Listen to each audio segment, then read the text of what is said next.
bonjour à tous. Donc, le sujet de ce séminaire, c'est le message du cri de minuit, comme vous l'avez compris. Et nous avons vu hier avec Chimène et Manuela que ce message qui a commencé à être développé dès 2014, eh bien, ce message nous arrive en 2018, formalisé sous la forme d'un test, et non point un test comme on avait pensé en lien avec le temps, mais sous la forme d'un test qui se présente sous 3 thèmes. Et ces 3 thèmes, nous comprenons que ce sont les théories de conspiration ou les 2 sources d'information, le genre et la race. Et le développement de ce message, il est basé sur un enseignement spécifique qui est l'enseignement en parabole. Parce que nous avons vu, cela nous a été rappelé hier, que Acte 27, l'histoire de Pyrrhus, l'histoire des guerres mondiales, l'histoire de la guerre civile aux États-Unis sont des paraboles qui vont nous emmener à comprendre notre histoire et à construire notre histoire. Ce qui nous amène vraiment à intégrer qu'une parabole, ce n'est pas juste une histoire créée pour illustrer quelque chose, mais une parabole, c'est une histoire réelle, c'est une histoire factuelle, et cette histoire factuelle, réelle, elle devient donc le naturel qui va nous illustrer sur une histoire spirituelle, une histoire prophétique, la nôtre. Vous connaissez tous ce texte maintenant dans le mouvement, vous qui suivez, de 1 Corinthiens 15, 46, qui dit quoi? Qui dit, ce n'est pas ce qui est spirituel qui est en premier, mais ce qui est naturel. Ensuite vient le spirituel.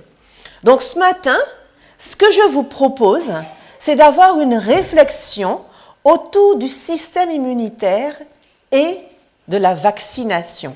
Et nous verrons comment ces deux sujets vont devenir pour nous des paraboles pour nous illustrer un fait spirituel, un fait prophétique.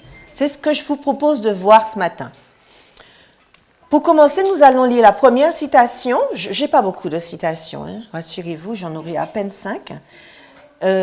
Voilà, c'est une citation qui se trouve dans Messages choisis, volume 2.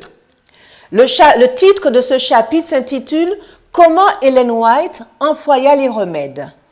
Et dans ce chapitre, il y a un paragraphe qui s'appelle « Des procédés médicaux nouvellement découverts sont approuvés ». Il y est fait mention de trois sujets, la transfusion du sang, les vaccinations et les traitements par rayon X. Donc, la première, la transfusion de sang, la sœur White dit « Une chose a pu sauver une vie, une transfusion de sang. Peut-être que ceci est difficile, sinon impossible pour vous. Je me borne à en faire la suggestion. » Message choisi, volume 2, 348.4. Le deuxième texte dit « Vaccination. Concernant la vaccination, il nous est dit « voir la note au bas de la page ». Après, vaccination contre la petite vérole. D.E. Robinson, l'un des secrétaires de Madame White, a écrit ce qui suit le 12 juin 1931 concernant l'attitude de Madame White à l'égard de la vaccination et du sérum. Elle dit « il dit « Vous demandez des informations claires et concises sur ce que Sir White a écrit touchant la vaccination et le sérum. » Et il dit « La réponse sera brève car on ne trouve aucune allusion à ces choses dans ses écrits. » Ensuite, vous apprendrez avec intérêt cependant qu'à une certaine occasion, alors qu'une épidémie de petite vérole sévissait dans le voisinage, elle s'est faite vacciner et a recommandé à ses assistants aux personnes qui se trouvaient près d'elle d'en faire autant. En agissant ainsi, Sir White a reconnu ceci. C'est en fait établi que le vaccin immunise contre la petite vérole ou au moins en atténue les effets. Elle a également reconnu le danger de contagion encouru si l'on néglige cette précaution. Message choisi, volume 2, 349.1. Ensuite, le troisième thème qui est traité, c'est les traitements par rayon X à Loma Linda. Et elle dit, pendant plusieurs semaines, j'ai reçu des traitements par rayon X, donc c'est Madame White qui parle, pour une tache noire sur mon front. J'ai reçu en tout 23 traitements et la marque a totalement disparu. J'en suis très reconnaissante. Message choisi, volume 2, 349.2. Au travers de ce que nous venons de lire, nous comprenons que ce sont 3 traitements qui sont totalement nouveaux pour l'époque de la Sœur White. Quels sont les principes que nous pouvons tirer de ces techniques? Dans la transfusion sanguine, elle dit « une chose a pu sauver une vie ». Donc le principe qu'on peut tirer de la transfusion sanguine, en tout cas qu'elle en tire, c'est sauvegarder une vie. C'est ça le principe. Concernant le deuxième traitement, la vaccination, elle a également reconnu la dangerosité, mais aussi le fait que cette pathologie était contagieuse. Et le principe qu'elle a tiré, ça a été sauvegarder sa vie, mais aussi celle des autres. Pour le troisième traitement, les rayons X, elle dit « J'en suis très reconnaissante ». Le principe que je pourrais en tirer, c'est la reconnaissance à Dieu qui a permis la découverte de cette thérapie, parce qu'elle a quand même subi 23 traitements par rayon X. Donc, le principe toujours, c'est maintenir la vie et la vie en bonne santé. Dans les 3 cas, le principe, c'est la vie. Sauvegarder la vie, maintenir la vie. Alors, nous pourrions, concernant la vaccination, nous arrêter ici et dire, la vaccination, eh bien, la Sœur White n'en a pas parlé, mais elle l'a pratiquée. Elle l'a même conseillé à ses assistantes. 1. 2. Nous savons que la vaccination a permis d'éradiquer de nombreuses maladies. Donc, tout simplement, nous acceptons la vaccination. Je teins l'ordinateur, c'est fini, on rentre chez nous, on ne se pose plus de questions. Mais en fait, ce n'est pas si simple que ça. Et vous le savez bien, parce que la vaccination est un problème qui nous impacte. Mais avant de continuer, permettez-moi de poser une question. Et nous allons quelque part travailler autour de cette question. Notre credo est « Ainsi a dit l'Éternel ». Si la Bible n'en parle pas, si la Sœur White n'en parle pas, ou si elle est contre un sujet, j'adopte le même positionnement qu'elle. Sinon, il faut que ce soit écrit. Si ce n'est pas écrit, je ne fais pas. Mais j'ai une question. Pourquoi ce positionnement anti-vaccin parmi nous, alors que la Bible, 1, n'en parle pas, et 2, la Sœur White l'a pratiqué? Que s'est-il passé entre la Sœur White et nous? Pourquoi? Nous allons revenir sur ce sujet, mais avant, nous allons aborder le système immunitaire. Je vais essayer d'y aller, on va y aller tranquillement, pour bien comprendre ce que c'est que la vaccination.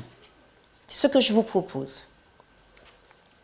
Le psaume 139, le verset 14, dit « Je te louerai, car je suis fait d'une si impressionnante et prodigieuse manière.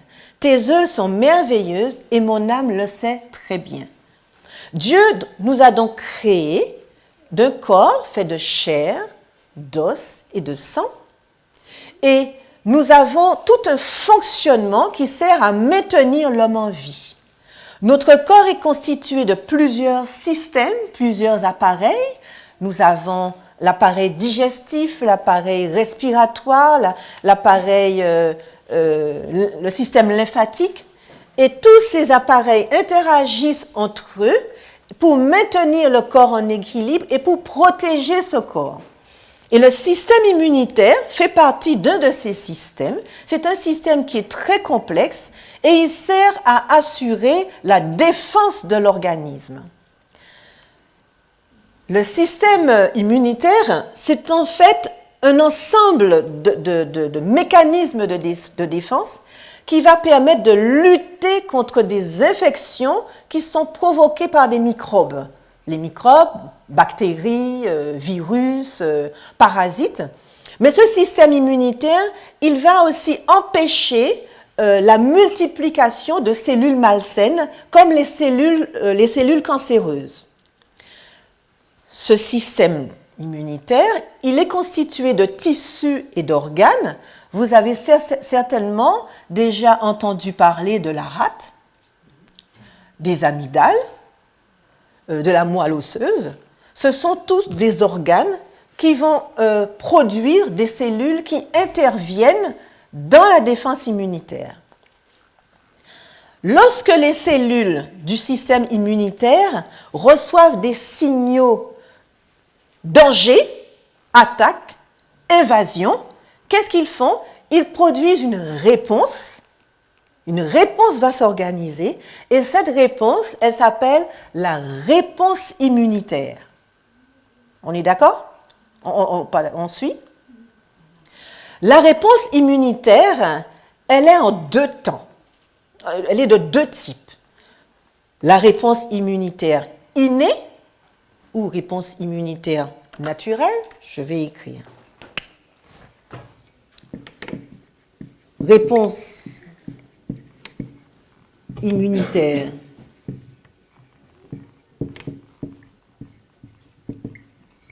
naturelle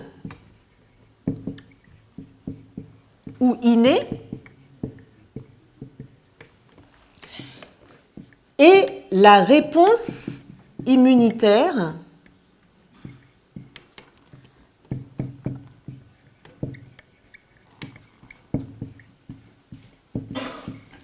spécifique ou on dit aussi adaptative. Derrière tout ce que je vais vous dire, retenez le principe. OK? La réponse immunitaire innée, c'est la première ligne de défense du corps vis-à-vis des agents infectieux. Elle est mise en place immédiatement et elle fonctionne pendant environ 4 jours. Elle est d'une intensité faible et son efficacité est moyenne. Pourquoi? Parce que ce n'est pas une réponse immunitaire spécifique. C'est une réponse immunitaire générale. Et cette réponse-là, elle va mettre en place la barrière cutanée, parce que la peau est une défense. Elle met en place aussi les muqueuses qui sécrètent des substances, les larmes, le mucus. Tout cela, c'est un système qui appartient au système immunitaire inné parce que ce sont des barrières de défense contre l'extérieur. OK? Mais ce système inné met aussi en place des globules blancs. Vous avez entendu déjà parler des globules blancs, dont certains s'appellent les macrophages. Ces globules blancs-là, ils vont ingérer certaines substances pathogènes qui sont rentrées dans le sang, mais ces globules blancs vont favoriser aussi une réaction dans le corps qu'on appelle une réaction inflammatoire. Cette réaction consiste en quoi? C'est-à-dire qu'au niveau des petits vaisseaux, il va y avoir une dilatation des vaisseaux pour favoriser la circulation des globules blancs. Et cela va entraîner une chaleur, d'où la fièvre, parfois de la rougeur et des gonflements. Et parfois, tout cela peut entraîner des douleurs. Donc ça, c'est la réaction inflammatoire. Ça signifie que le corps réagit à l'invasion qu'elle vient de subir. Donc, réponse immunitaire naturelle qui est rapide, qui dure à peu près 4 jours, d'accord, et qui met en place tout un système. Après, nous avons la réponse immunitaire adaptative. Eh bien, celle-ci, c'est la deuxième ligne de défense, d'accord? Et elle intervient au bout des 4 jours. Elle est dirigée spécifiquement par d'autres types de globules blancs qu'on appelle les lymphocytes. Vous avez certainement déjà entendu parler des lymphocytes. Il existe les lymphocytes B et les lymphocytes T. Le lymphocyte B, qu'est-ce qu'il va faire? Il va produire des anticorps. Et le lymphocyte T, qu'est-ce qu'il va faire? Eh bien, il va activer la fabrication et la multiplication d'autres globules blancs pour venir attaquer et détruire le virus, le microbe, la bactérie qui serait rentrée dans le corps. D'accord? Lorsque on rentre en contact la première fois avec un microbe, qu'est-ce qui se passe? Eh bien, tout cela se met en place. Il y a la production de globules blancs, il y a la production d'anticorps, tout cela se met en place. D'accord? Mais cela se met en place de façon à éliminer tout de suite, en quelques semaines, le microbe. Cette réaction-là, elle va être faible généralement. Par contre, lorsqu'on rentre en contact avec le même microbe, le système immunitaire va déclencher une réponse beaucoup plus rapide et beaucoup plus efficace. C'est la réponse immunitaire secondaire. Ce qui nous amène à comprendre qu'il existe une mémoire immunitaire. Parce que la première fois, lorsque le virus, le microbe est rentré dans le corps, la réponse, elle est faible. Et la deuxième fois, la réponse, elle est beaucoup plus rapide et beaucoup plus intense. Ça signifie que le système immunitaire, il aura fabriqué des lymphocytes B et des lymphocytes T mémoire.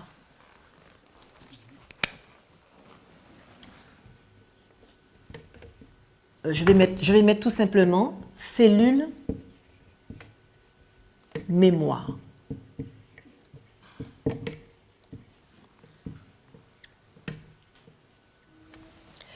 Parce que ces cellules mémoire, comme elles ont déjà été en contact avec le virus, enfin avec le microbe, elles vont la deuxième fois réagir beaucoup plus rapidement. Eh bien, la vaccination va reposer justement sur le principe de la mémoire immunitaire.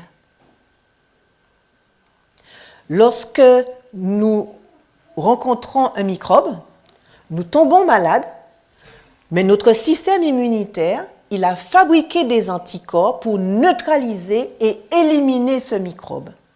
Eh bien, la vaccination va fonctionner de la même façon. Recevoir un vaccin, ça signifie quoi? Ça signifie qu'on va nous injecter le microbe qui aura été atténué, on a diminué sa virulence. Le vaccin, il peut être un vaccin vivant, ça veut dire que le virus, il est encore le microbe est encore vivant, mais on a diminué sa dangerosité, on a diminué sa virulence. Ou alors, le vaccin peut être constitué du virus qui est mort, ou il est constitué d'une partie du microbe. Donc, quand on va recevoir ce vaccin, on va recevoir le microbe. Donc, le corps, qu'est-ce qu'il va faire? Il va mettre en place tout ce mécanisme-là. Il met en place ce mécanisme de défense. OK?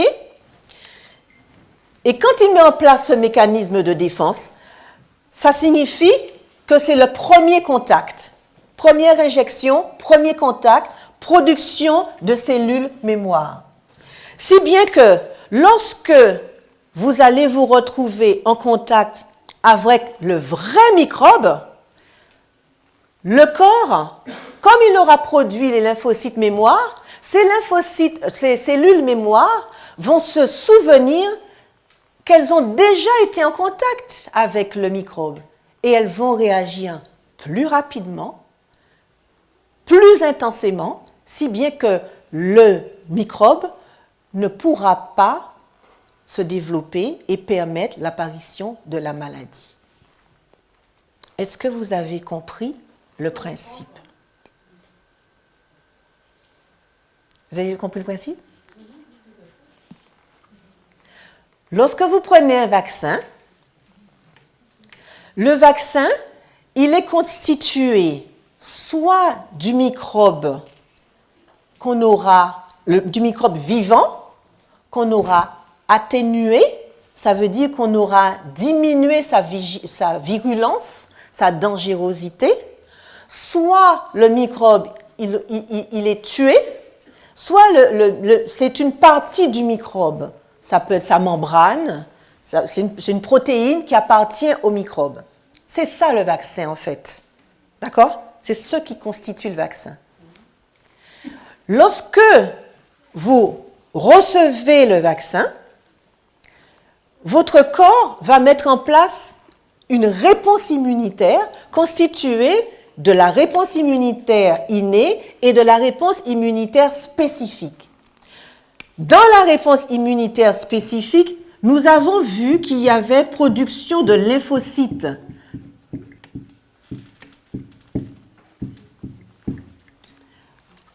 Et parmi ces lymphocytes, il y a les lymphocytes B et les lymphocytes T mémoire.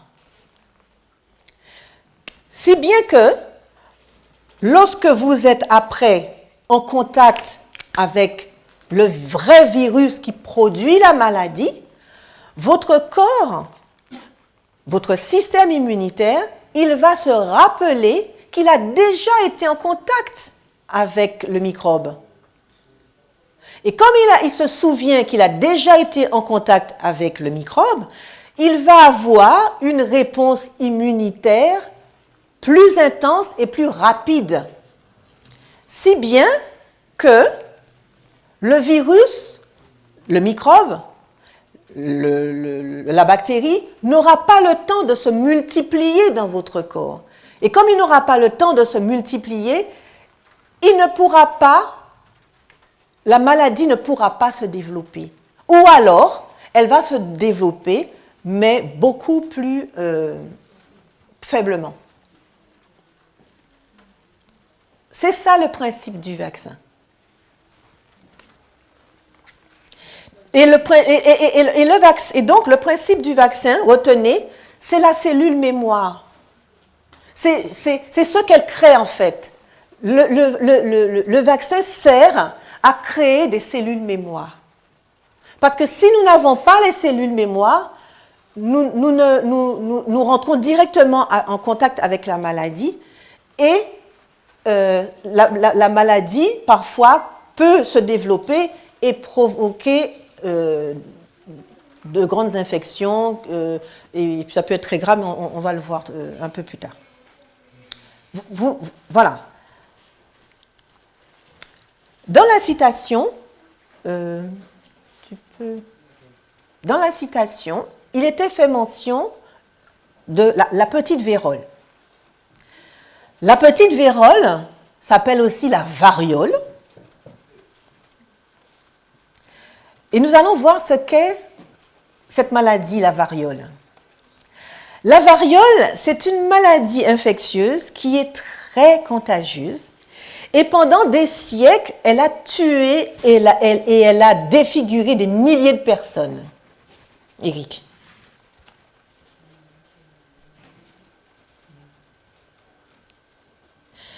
Elle est provoquée par un virus et Non, je voulais juste pour voir. On ne reste pas longtemps sur l'image. Celle que tu veux. Voilà, c'est... Ouais. C'est là où il y avait... Voilà, c'est juste pour voir. Donc, je vous disais qu'elle était provoquée par un virus et cette infection se manifeste sous forme de petites pustules. Ce sont des boutons, en fait, qui sont remplis de pus. Et à l'époque où elle écrit, donc là, c'est White, vers les années 1796, dans cette période-là, eh bien, cette maladie était un véritable fléau et elle entraînait la mort de plusieurs personnes suite à des surinfections bactériennes au niveau des poumons, au niveau du cœur, au niveau du sang, au niveau du système nerveux. Et les gens qui ne mouraient pas de cette maladie, en fait, eh bien, elles avaient de graves séquelles parce qu'elles pouvaient se retrouver avec des cicatrices importantes au niveau de la peau. Et si elles avaient eu des boutons au niveau du visage, mais c'est de graves cicatrices au niveau du visage. Elles pouvaient entraîner même la cécité, cette maladie, pour ceux qui en survivaient, parce que les cicatrices impactaient aussi certaines zones oculaires. Elles pouvaient aussi entraîner des malformations au niveau des articulations. Mais c'est en 1798 qu'il y a un médecin de campagne anglais, du nom de Edward Jenner. Il publie ses résultats satisfaisants qu'il a obtenus. Et comment ça s'est passé? Figurez-vous qu'à cette époque, il y avait une maladie qui sévissait chez les vaches. Et cette maladie s'appelait la vaccine. Et il s'était aperçu, ce médecin de campagne, que les jeunes filles qui allaient traire les vaches, eh bien, elles n'attrapaient jamais la variole. Et donc, il a fait le lien entre cette maladie des vaches et la variole. Je vous explique. La vaccine de la vache est provoquée par un virus de la même famille que la variole. D'accord? Donc, les filles qui allaient traire les vaches, elles étaient en contact avec ce virus. Et ce virus n'était pas aussi dangereux que celui de la variole. Elles étaient quand même infectées, mais elles ne développaient pas de maladie. Mais le fait qu'elles aient été infectées par ce virus proche de la variole, elles produisaient des anticorps dans leur corps. D'accord? Si bien que comme elles avaient des anticorps, elles avaient donc des cellules mémoire. Et ces cellules mémoire se rappelaient, quand elles ont été véritablement en contact avec la variole, ces cellules mémoire se sont souvenues qu'elles avaient déjà été en contact avec un virus de la même famille. Si bien que l'armada immunitaire se mettait en place et elles ne développaient jamais la maladie. Vous avez vu le principe? Alors, qu'est-ce qu'il fait, ce médecin de campagne? Eh bien, qu'est-ce qu'il fait? Il décide d'utiliser un de ses patients comme cobaye. Il lui fait des petites incisions au niveau de la peau et il lui injecte une partie du pus qui vient de la vaccine de la vache. Cette personne n'était pas malade, hein? Et cette personne, elle est mise en contact avec quelqu'un qui a véritablement la variole. Et il se rend compte que ce patient ne développe pas la variole. C'est ainsi que la vaccination, qui vient de la vaccine, la variole de la vache, est née. C'est là que la première vaccination, donc, est née. Tu peux écrire le nom du monsieur et l'année, s'il te plaît? Alors, c'est en 1798 que ce monsieur qui s'appelle Jenner Édouard, il publie ses travaux suite à l'observation qu'il a faite de son expérimentation sur un de ses patients. Suite aux incisions qu'il a faites sur la peau de cette personne, et après lui avoir injecté, on va dire, du pus de la vaccine, il se rend compte que quelque temps après, cette personne ne développe pas la maladie de la variole, après avoir été en contact avec la variole.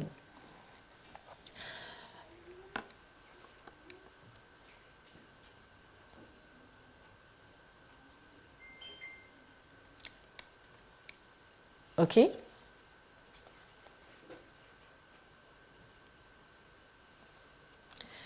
Donc, les personnes qui ont subi ce traitement, non seulement elles ne développent pas la maladie, d'accord? Mais en fait, elles ne permettent pas la propagation de la maladie auprès d'autres personnes. Et il faut savoir qu'en 1980, en 1980,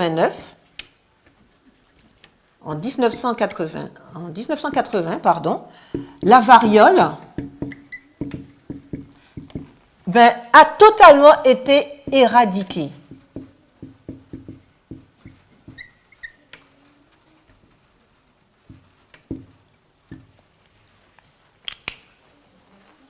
En 1980. Le dernier cas de variole date de 1977.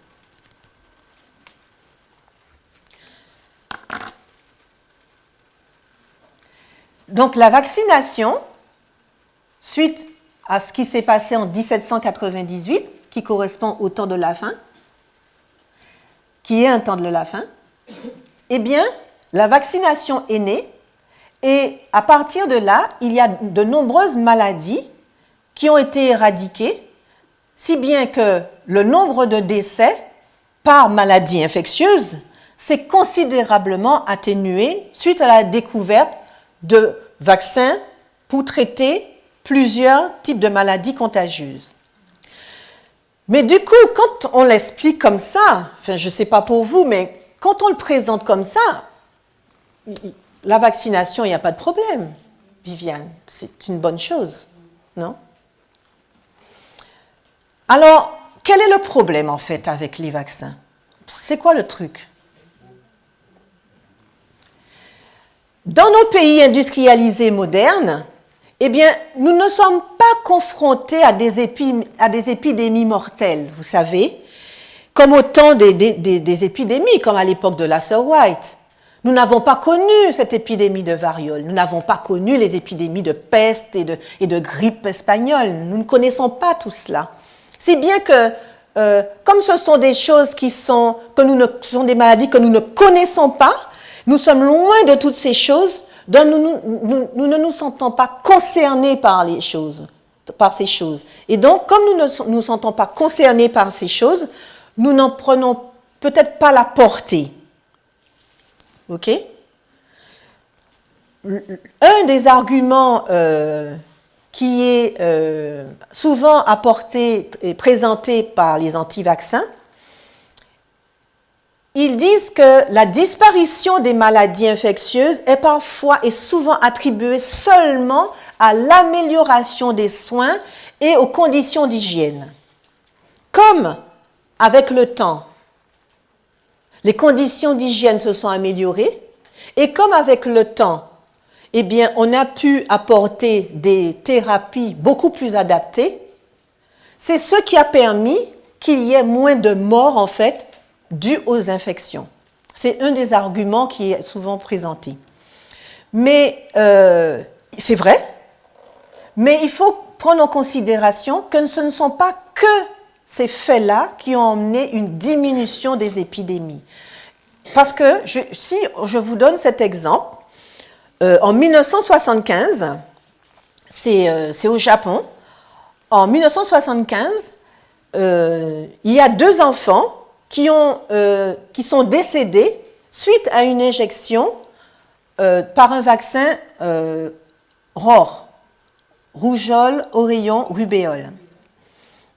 Non, pardon. Là, c'est le cas de la coqueluche, pardon. Suite à la vaccination contre la coqueluche, il y a deux enfants qui sont décédés parce qu'ils ont présenté un effet indésirable très rare. Et donc, du coup, le gouvernement a décidé de cesser la vaccination contre la coqueluche.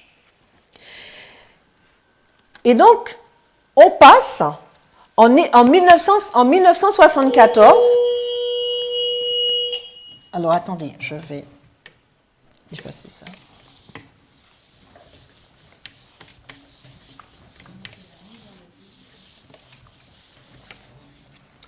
En 1974, on passe à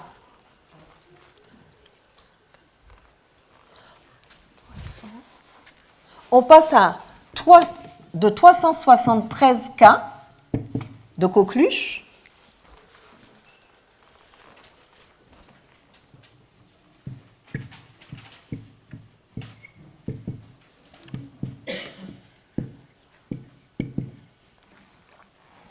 en 5 ans.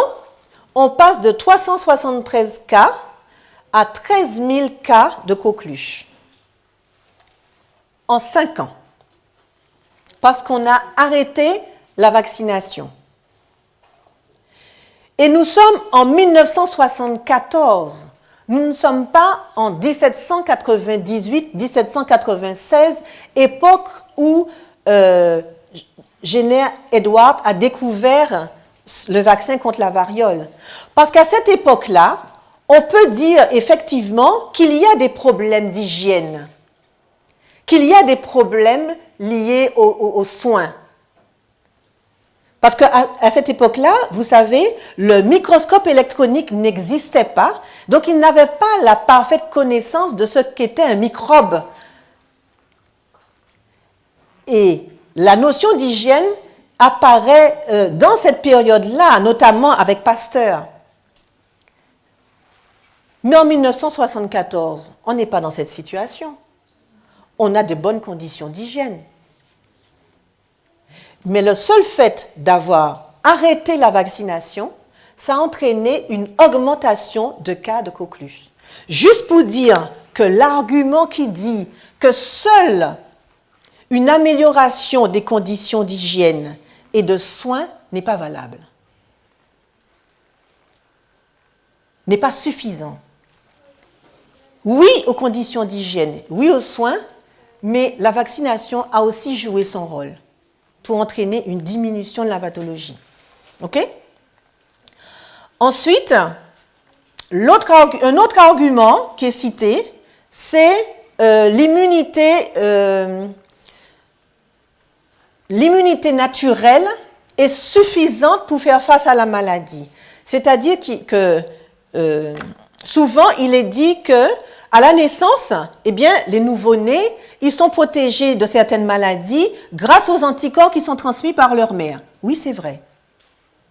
Mais cette immunisation n'est pas suffisante parce qu'elle est transitoire, elle ne dure environ que 4 mois, et elle n'est pas suffisante et elle n'est pas effective. Donc, il faut quand même que l'enfant soit protégé. Il y a un autre argument que vous avez certainement déjà entendu, c'est que les vaccins vont causer un handicap qu'on appelle l'autisme. Vous avez entendu ça déjà? L'autisme. En 1998, il y a un magazine, il y a une revue scientifique, en 1998, il y a une revue scientifique qui s'appelle le Lancet, The Lancet.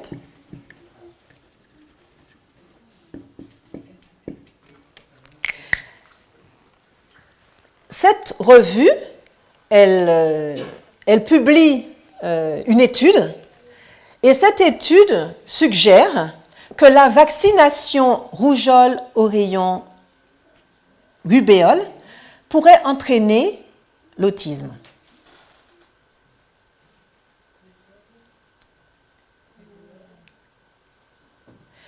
Mais on s'est rendu compte,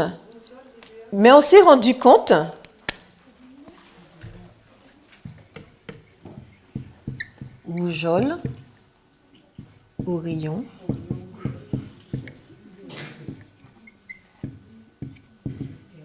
rubéole, l'aurore.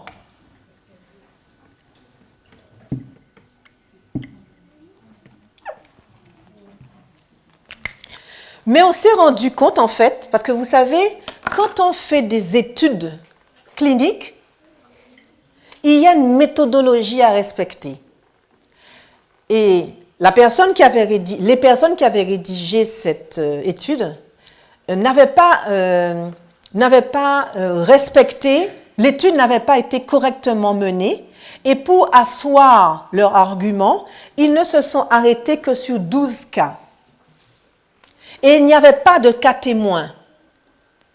Donc, non, en fait, ça veut dire qu'ils avaient mal mené leur étude. Ils n'avaient pas mené leur étude. Donc, leur hypothèse ne pouvait pas être suffisante, leur argumentation n'était pas suffisante pour pouvoir appuyer leur dire. Mais l'hypothèse qu'ils avaient menée dans l'article, ça s'est répandu comme une traînée de poudre, parce que vous imaginez, vaccin, autisme, ce n'est pas juste une petite grippe, c'est quelque chose d'important. Donc forcément, les médias se sont emparés de ce fait et ça s'est étendu comme une traînée de poudre. OK? Mais évidemment, vu l'ampleur de ce qui était dit, très rapidement, il y a de nouvelles études qui ont été conduites. Mais aucune de ces études n'a permis de valider cette hypothèse. Aucune. Et en 2004, donc environ 6 ans après la publication, il faut savoir que certains auteurs, ils ont retiré leur signature de cet article.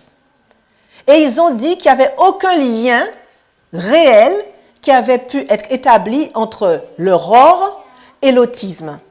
Car les données qu'ils avaient étaient des données totalement insuffisantes. Et ce qui est grave, c'est qu'ils ont dit qu'ils ont utilisé de façon frauduleuse les résultats de leur étude. Et cette revue scientifique, en 2010, qu'est-ce qu'elle fait? Elle décide de supprimer l'étude.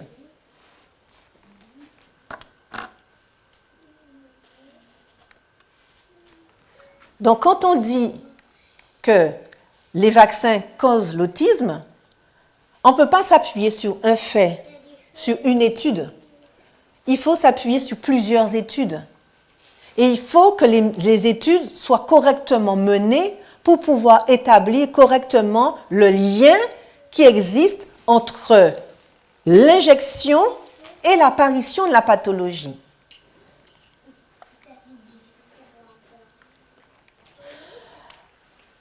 Ensuite, un autre argument que vous avez aussi peut-être déjà entendu, c'est que les vaccins peuvent causer la mort subite du nourrisson. Alors, qu'est-ce que la mort subite du nourrisson? La mort subite du nourrisson, c'est une mort, comme dit subite, qui apparaît. L'enfant meurt brutalement, mais bien quand on fait des examens en post-mortem, il n'y a aucune raison. On ne comprend pas pourquoi. Mais encore une fois, les études épidémiologiques, ça veut dire que les études, après avoir analysé les différents faits, n'arrivent pas à démontrer la corrélation qui existe entre la vaccination et la mort subite du nourrisson. Jusqu'à maintenant, il n'y a pas de lien réel qui est établi entre le fait qu'un enfant meurt de façon brutale, sans raison, et le fait qu'il a été vacciné. Vous voyez? Donc,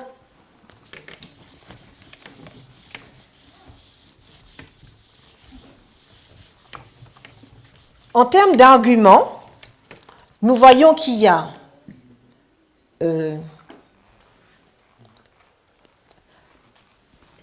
les conditions d'hygiène,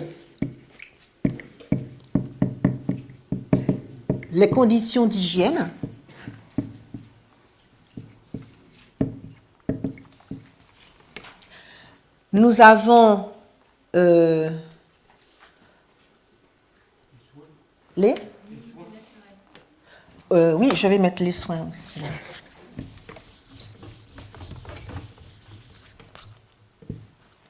Amélioration soins.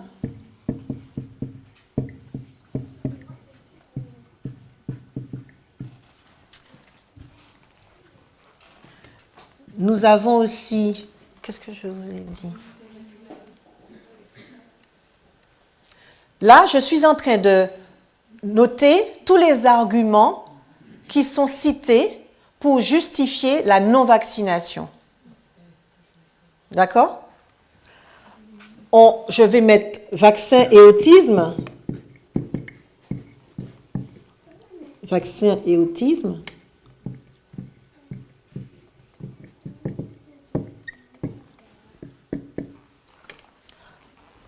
Ensuite, oui, j'ai mis vaccin et mort subite du nourrisson.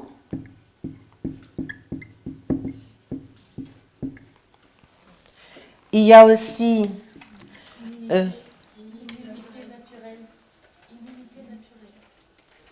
ce sont les arguments.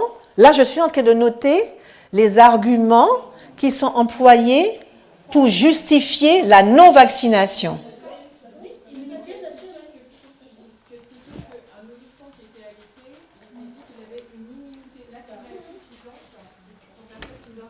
Donc, je vais mettre immunité... Oui, tu as raison, Viviane. Immunité naturelle. Mais je ne voulais pas mettre naturelle. Je vais mettre naturel nourrisson. Nourrisson.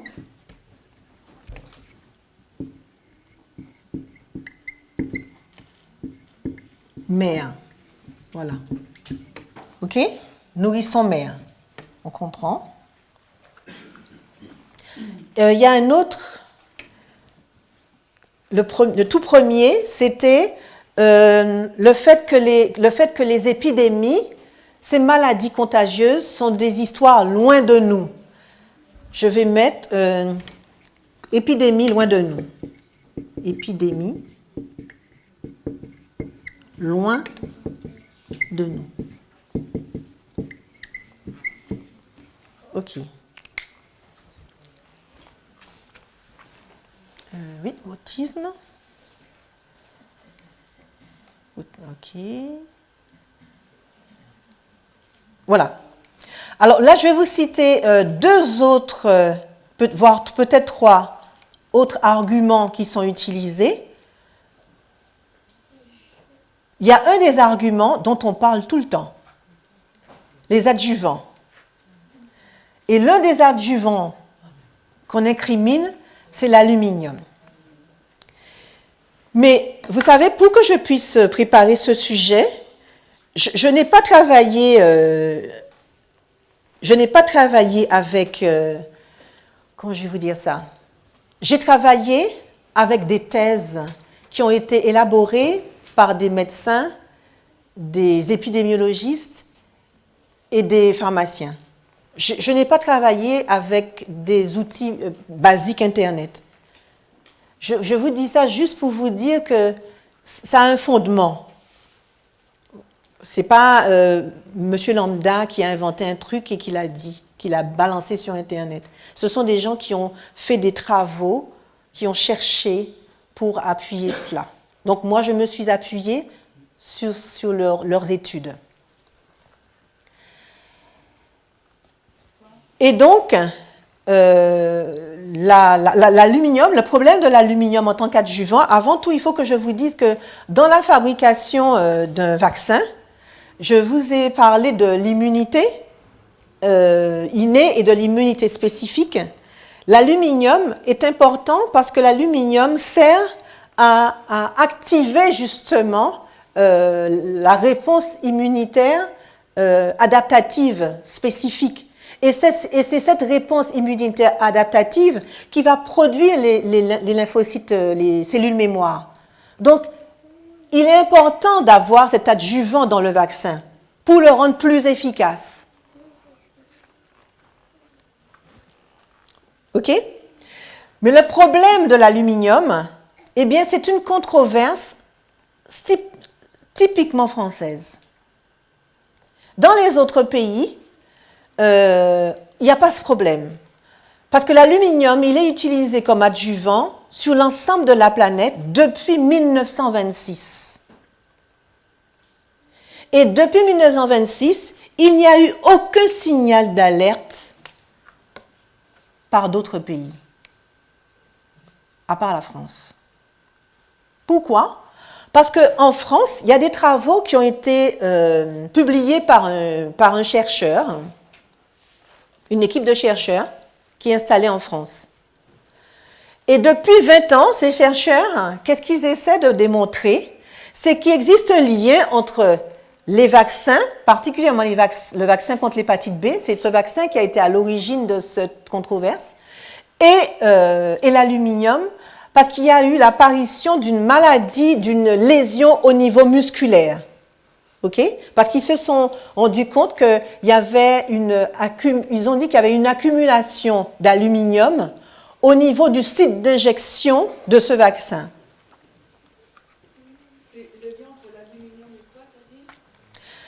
Cette équipe de chercheurs, c'est une équipe française, qu'est-ce qu'elle a cherché à faire? Elle cherche à établir un lien entre l'utilisation d'un vaccin qui contient de l'aluminium et l'apparition d'une lésion musculaire. OK? Mais cette controverse, elle est typiquement française parce qu'il n'y a pas dans le monde d'autres chercheurs qui sont arrivés à la même conclusion.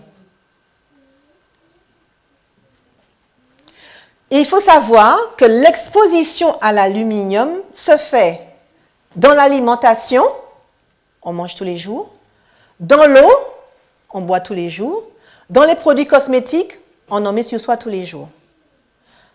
Alors que le vaccin, on n'en prend pas tous les jours. Alors, bien sûr, comme tout médicament,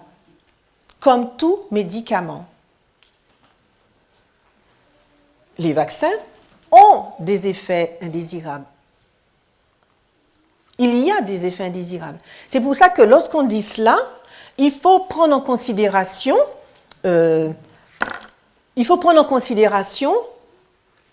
la souffrance des personnes qui effectivement ont eu ces effets indésirables et parfois ça peut être entraîner la mort dans certains cas aussi.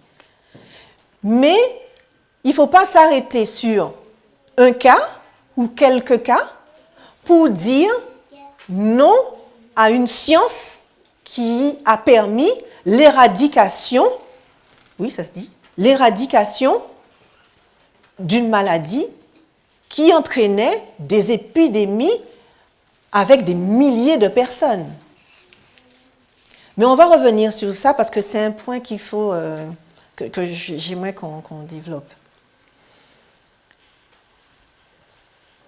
OK?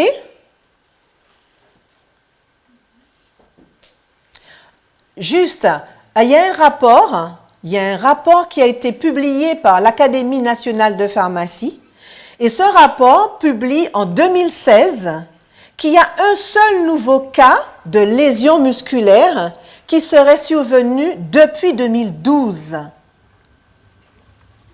Alors qu'il y a près de 12 millions de doses de vaccins qui contiennent l'adjuvant à base d'aluminium qui sont administrés chaque année en France. Ça signifie quoi? Ça signifie que le lien entre l'adjuvant à base d'aluminium et l'apparition dans le vaccin et l'apparition de cette lésion musculaire n'est pas démontré.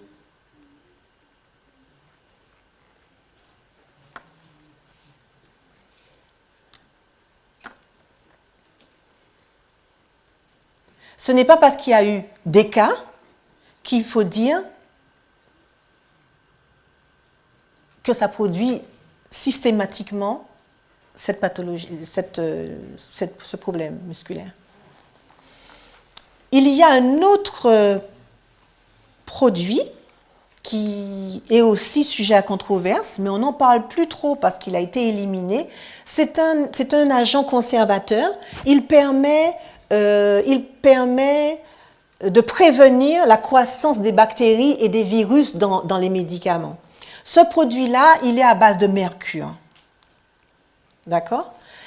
Mais, normalement, ce produit-là, il est rapidement métabolisé, rapidement détruit par les cellules du corps.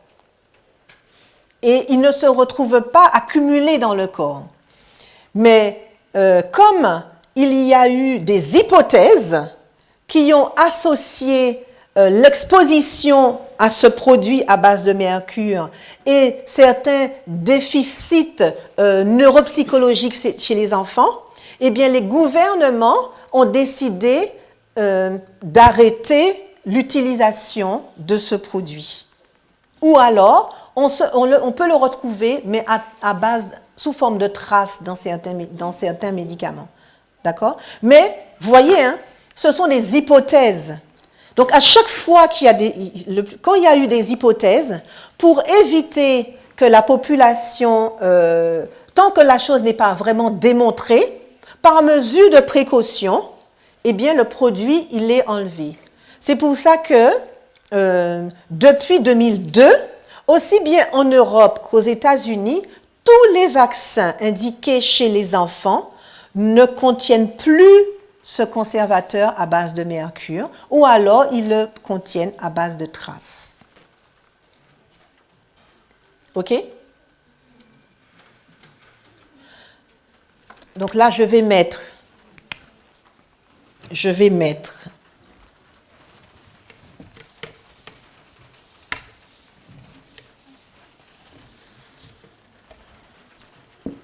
aluminium.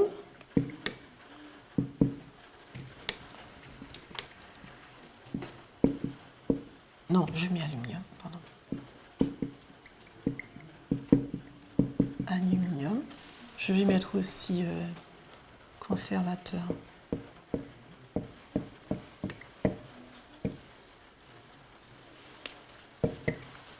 À base de mercure.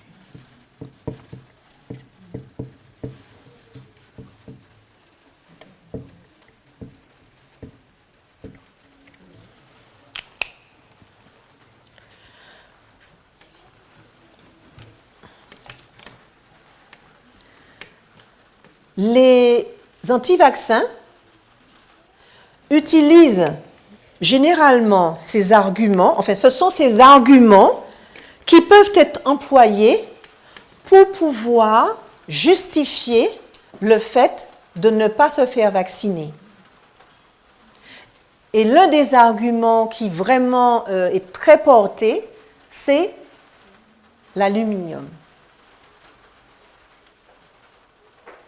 L'aluminium, la mort subite du nourrisson et aussi l'autisme. Mais nous allons poursuivre à la deuxième heure et on va développer sur pourquoi on en est arrivé là. Parce que on verra ça à la deuxième heure. On peut prier?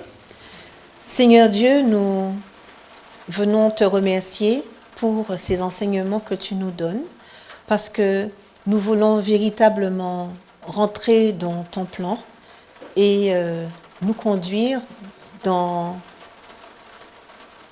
ce qui concerne le soin que nous devons prendre de notre corps. Merci de continuer à nous enseigner. Merci de continuer à nous éclairer. Merci de continuer à nous montrer le chemin afin que nous soyons toujours dans ce que toi tu désires. C'est au nom de Jésus que je te prie. Amen.